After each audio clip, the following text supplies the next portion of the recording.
ನಮಸ್ಕಾರ ವೀಕ್ಷಕರೇ, ನಿಮಗಿದು ಗೊತ್ತೇ? ಜಗತ್ತಿನ ಕೆಲವು ರಹಸ್ಯಗಳು. ಮಹಿಳೆಯರ ಮನಸ್ಸಿಗೆ ಅಪಾಯವನ್ನು ಮೊದಲೇ ಗ್ರಹಿಸುವ ಅದ್ಭುತ ಶಕ್ತಿ ಇರುತ್ತದೆ. ಅವರ ಒಳದನಿಯನ್ನು ಎಂದಿಗೂ ನಿರ್ಲಕ್ಷಿಸಬೇಡಿ. ದುರ್ಬಲ ಮನುಷ್ಯ ತನ್ನನ್ನು ತಾನು ಸಾಬೀತುಪಡಿಸಲು ಕೂಗಾಡುತ್ತಾನೆ. ಆದರೆ ಸಿಂಹದಂತಹ ಶಕ್ತಿಶಾಲಿ ವ್ಯಕ್ತಿ ಮೌನವಾಗಿಯೇ ತನ್ನ ಘನತೆಯನ್ನು ಕಾಪಾಡಿಕೊಳ್ಳುತ್ತಾನೆ. ಬೆಳಿಗ್ಗೆ ಎದ್ದ ತಕ್ಷಣ ಕಾಫಿ ಕುಡಿಯುವುದಕ್ಕಿಂತ ಒಂದು ಸೇಬು ಹಣ್ಣು ತಿಂದರೆ ನೀವು ಹೆಚ್ಚು ಫ್ರೆಶ್ ಆಗಿ ಎಚ್ಚರಗೊಳ್ಳುತ್ತೀರಿ. ರಾತ್ರಿ ಮಲಗುವ ಮುನ್ನ ಸೌತೆಕಾಯಿ ತಿಂದರೆ ಮುಂಜಾನೆ ತಲೆನೋವು ಇಲ್ಲದೆ ತುಂಬ ಉಲ್ಲಾಸದಿಂದ ಎದ್ದೇಳಬಹುದು. ಕೇವಲ 2 ಬಾಳೆಹಣ್ಣುಗಳು ನಿಮಗೆ 90 ನಿಮಿಷಗಳ ಕಾಲ ಕಠಿಣ ವ್ಯಾಯಾಮ ಮಾಡಲು ಬೇಕಾದ ಶಕ್ತಿಯನ್ನು ನೀಡುತ್ತದೆ. ಅತಿಯಾಗಿ ಮಾತನಾಡುವವರು ತಮ್ಮ ರಹಸ್ಯಗಳನ್ನು ಶತ್ರುಗಳಿಗೆ ಬಿಟ್ಟುಕೊಡುತ್ತಾರೆ. ಆದರೆ ಮೌನವಾಗಿರುವವರು ಎದುರಾಳಿಗೆ ಒಂದು ನಿಗೂಢ ಸವಾಲಾಗಿ ಉಳಿಯುತ್ತಾರೆ. ನಿಮ್ಮ ಮನಸ್ಸು ಅಥವಾ ಗಟ್ ಫೀಲಿಂಗ್ ಏನೂ ಸರಿಯಿಲ್ಲ ಎಂದು ಹೇಳುತ್ತಿದ್ದರೆ ಅದನ್ನು ನಂಬಿ, ಅದು ನಿಮ್ಮನ್ನು ರಕ್ಷಿಸುತ್ತದೆ. ಗುರಿ ರಹಸ್ಯವಾಗಿರಲಿ. ನಿಮ್ಮ ದೊಡ್ಡ ಗುರಿಗಳನ್ನು ಎಲ್ಲರಿಗೂ ಹೇಳಬೇಡಿ. ಹೀಗೆ ಮಾಡುವುದರಿಂದ ಅದನ್ನು ಸಾಧಿಸುವ ಪ್ರೇರಣೆ ಮತ್ತು ಹಸಿವು ಕಡಿಮೆಯಾಗುತ್ತದೆ. ಕೆಲವು ಮಾನಸಿಕ ಸತ್ಯಗಳನ್ನು ತಿಳಿದುಕೊಂಡರೆ ನಾವು ಅಪಾಯದಿಂದ ಪಾರಾಗಬಹುದು ಮತ್ತು ಜೀವನದಲ್ಲಿ ವೇಗವಾಗಿ ಗೆಲ್ಲಬಹುದು. ಜಗಳದ ಸಮಯದಲ್ಲಿ ಮೌನವಾಗಿರುವವರು ವಾದವನ್ನು ತಪ್ಪಿಸಲು ಬಯಸುತ್ತಾರೆ ಮತ್ತು ಮನಸ್ಸಿನ ಶಾಂತಿಗೆ ಹೆಚ್ಚಿನ ಒತ್ತು ನೀಡುತ್ತಾರೆ. ಯಾರು ಅತಿಯಾಗಿ ಜೋಕ್ ಮಾಡುತ್ತಾರೋ ಅವರು ತಮ್ಮ ಮನಸ್ಸಿನ ಆಳವಾದ ನೋವನ್ನು ಜಗತ್ತಿನಿಂದ ಮುಚ್ಚಿಡುತ್ತಿರಬಹುದು. ಸಣ್ಣ ವಿಷಯಗಳಿಗೂ ಅತಿಯಾಗಿ ತಲೆಕೆಡಿಸಿಕೊಳ್ಳುವವರು ಅತಿಯಾದ ಯೋಚನೆ ಮಾಡುವವರು ಆಗಿದ್ದು ಆತಂಕದಿಂದ ಬಳಲುತ್ತಿರಬಹುದು. ಅವರಿಗೆ ಹೆಚ್ಚಿನ ಪ್ರೀತಿ ಬೇಕು. ವಯಸ್ಸಾದ ತಕ್ಷಣ ಯಾರೂ ಪ್ರಬುದ್ಧರಾಗುವುದಿಲ್ಲ. ಪ್ರಬುದ್ಧತೆಯು ನಾವು ಜೀವನದ ಸವಾಲುಗಳನ್ನು ಹೇಗೆ ಸ್ವೀಕರಿಸುತ್ತೇವೆ ಎಂಬುದರ ಮೇಲೆ ಅವಲಂಬಿತವಾಗಿದೆ. ಇತರರು ನಿಮ್ಮ ಎದುರು ಸುಳ್ಳು ಹೇಳುತ್ತಿದ್ದಾರೆ ಎಂದು ತಿಳಿದರೂ ಸಹ ಕೇವಲ ಒಂದು ನಗೆ ಬೀರಿ ಸುಮ್ಮನೆ ಇದ್ದು ಬಿಡಿ. ನಿಮ್ಮ ಜೀವನದ ಜವಾಬ್ದಾರಿಗಳನ್ನು ನೀವೇ ಹೊತ್ತುಕೊಳ್ಳಿ ಮತ್ತು ತಪ್ಪುಗಳಿಗೆ ಎಂದಿಗೂ ಬೇರೆಯವರನ್ನು ದೂಷಿಸಬೇಡಿ. ಯಾವುದೇ ಸಂಬಂಧಗಳಿಗಿಂತ ನಿಮ್ಮ ಮಾನಸಿಕ ಆರೋಗ್ಯವು ಅತ್ಯಂತ ಅಮೂಲ್ಯವಾದುದು ಎಂದು ತಿಳಿದು ಅದನ್ನು ಸದಾ ಕಾಪಾಡಿಕೊಳ್ಳಿ. ಮೌನವಾಗಿರುವುದು ಮತ್ತು ಎಲ್ಲವನ್ನೂ ಶಾಂತವಾಗಿ ಎದುರಿಸುವುದೇ ಪ್ರಬುದ್ಧತೆಯ ಅತಿದೊಡ್ಡ ಲಕ್ಷಣವಾಗಿದೆ. ಆತ್ಮಗೌರವ ಎನ್ನುವುದು ಬೇರೆಯವರಿಂದ ಸಿಗುವ ಭಿಕ್ಷೆಯಲ್ಲ. ಅದು ನಿಮ್ಮ ನಡವಳಿಕೆ ಮತ್ತು ನಿಮ್ಮನ್ನು ನೀವು ನೋಡುವ ರೀತಿಯಲ್ಲಿ ಬರುತ್ತದೆ. ಇತರರ ಅನುಮೋದನೆ ಅಥವಾ ಗಮನಕ್ಕಾಗಿ ಎಂದಿಗೂ ಹಂಬಲಿಸಬೇಡಿ ಮತ್ತು ಅಗತ್ಯಕ್ಕಿಂತ ಹೆಚ್ಚು ಮಾತನಾಡುವುದನ್ನು ಎಂದೇ ನಿಲ್ಲಿಸಿ. ಮಾತನಾಡುವ ಮೊದಲು ಯೋಚಿಸಿ.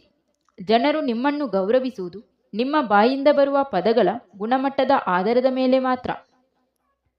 ನಿಮ್ಮ ಮೇಲೆ ನೀವು ಹೂಡಿಕೆ ಮಾಡಿ ಮತ್ತು ನಿಮ್ಮನ್ನು ಸದಾ ಸಂತೋಷವಾಗಿರಿಸಿಕೊಳ್ಳುವ ಕೆಲಸಗಳ ಕಡೆಗೆ ಹೆಚ್ಚಿನ ಗಮನ ಹರಿಸಿ. ನೀವು ಮೊದಲು ನಿಮ್ಮನ್ನು ಗೌರವಿಸಲು ಪ್ರಾರಂಭಿಸಿದಾಗ ಮಾತ್ರ ಇಡೀ ಜಗತ್ತು ನಿಮ್ಮನ್ನು ಗೌರವಿಸುತ್ತದೆ. ನಮ್ಮ ಮಾನಸಿಕ ನೆಮ್ಮದಿ ಮತ್ತು ಶಕ್ತಿಯನ್ನು ಉಳಿಸಿಕೊಳ್ಳುವುದು ನಮ್ಮ ಕೈಯಲ್ಲೇ ಇದೆ. ಅದನ್ನು ನಾವು ಯಾರಿಗೂ ಬಿಟ್ಟುಕೊಡಬಾರದು. ನಿಮ್ಮನ್ನು ನೀವು ಪ್ರೀತಿಸಿ. ಕಠಿಣ ಸಮಯದಲ್ಲಿ ಇತರರಿಗಿಂತ ಹೆಚ್ಚಾಗಿ ನಿಮ್ಮ ಜೊತೆ ನೀವು ಪ್ರೀತಿಯಿಂದ ಮಾತನಾಡಿ ಮತ್ತು ನಿಮ್ಮ ಶಕ್ತಿ ಕುಂದಿದಾಗ ವಿರಾಮ ತೆಗೆದುಕೊಳ್ಳಿ.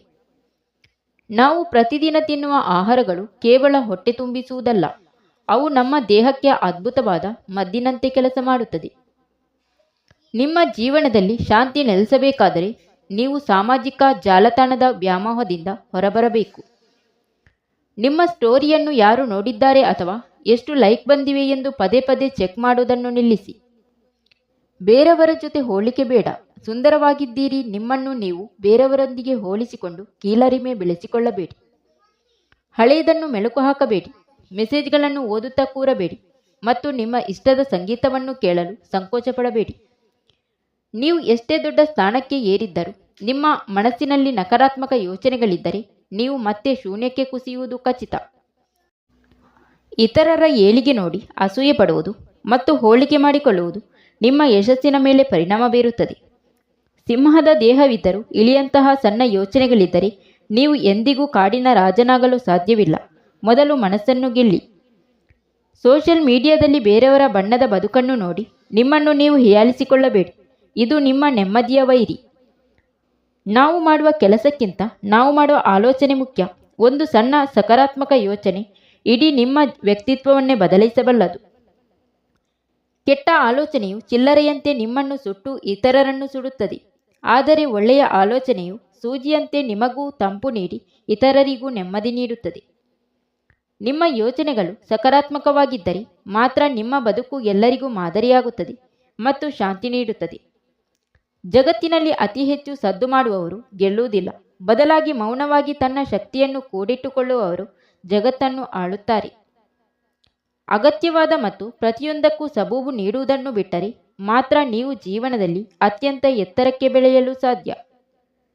ಕೆಲವರು ನಿಮ್ಮನ್ನು ತಮ್ಮ ಅನುಕೂಲಕ್ಕೆ ತಕ್ಕಂತೆ ಬಳಸಿಕೊಳ್ಳಲು ವಿಚಿತ್ರವಾದ ಸೈಕಾಲಜಿ ಟ್ರಿಕ್ಸ್ ಉಪಯೋಗಿಸಬಹುದು. ಅಗತ್ಯಕ್ಕಿಂತ ಹೆಚ್ಚು ಹೊಗಳಿಕೆ ಮಾಡುವವರು ತಮ್ಮ ಕೆಲಸ ಸಾಧಿಸಿಕೊಳ್ಳಲು ಪ್ರಯತ್ನಿಸುತ್ತಿರಬಹುದು. ನಿಮ್ಮನ್ನು ಪ್ರೀತಿಯ ಹೆಸರಿನಲ್ಲಿ ಕಟ್ಟಿಹಾಕಿ ನಿಯಂತ್ರಿಸುವವರ ಬಗ್ಗೆ ಸದಾ ಜಾಗರೂಕರಾಗಿರಿ. ನಿಮ್ಮ ಬೆಲೆ ನಿಮಗೆ ಗೊತ್ತಿರಲಿ. ಯಾರು ನಿಮ್ಮನ್ನು ಮಾನಸಿಕವಾಗಿ ಕುಗ್ಗಿಸಲು ಅವಕಾಶ ನೀಡಬೇಡಿ. ಕಣ್ಣಿನ ಸಂಪರ್ಕವು ಕೇವಲ ನೋಟವಲ್ಲ, ಅದು ಎದುರಿನವರ ಮನಸ್ಸನ್ನು ಓದುವ ರಹಸ್ಯ ಕಿಟಕಿ ಇದ್ದಂತೆ. ಮಾತನಾಡುವಾಗ ನೇರವಾಗಿ ಕಣ್ಣು ನೋಡಿ ಮಾತನಾಡಿದರೆ ನೀವು ಹೆಚ್ಚು ಪ್ರಾಮಾಣಿಕರು ಎಂದು ತಿಳಿಯುತ್ತದೆ. ಸುದೀರ್ಘವಾದ ಕಣ್ಣಿನ ನೋಟವು ವ್ಯಕ್ತಿಗಳ ನಡುವೆ ನಂಬಿಕೆ ಮತ್ತು ಆಕರ್ಷಣೆಯನ್ನು ಹೆಚ್ಚಿಸುತ್ತದೆ. ಮುಜುಗರ ಅಥವಾ ಸಂಕೋಚ ಇದ್ದಾಗ ಜನರು ಕಣ್ಣಿನ ಸಂಪರ್ಕವನ್ನು ತಪ್ಪಿಸಲು ಪ್ರಯತ್ನಿಸುತ್ತಾರೆ. Thank you for watching. ಸ್ನೇಹಿತರೆ, ಇಂತಹ ಯೂಸ್ಫುಲ್ ಇನ್ಫಾರ್ಮೇಷನ್ಗಾಗಿ ನಮ್ಮ ಚಾನಲ್ನ ಸಬ್ಸ್ಕ್ರೈಬ್ ಮಾಡಿಕೊಂಡು ನಿಮ್ಮ ಅನಿಸಿಕೆಗಳನ್ನು ಕಮೆಂಟ್ ಮೂಲಕ ತಪ್ಪದೇ ತಿಳಿಸಿ. ಮತ್ತು ವಿಡಿಯೋಗೆ ಒಂದು ಲೈಕ್ ನೀಡುವುದನ್ನು ಮರೆಯಬೇಡಿ.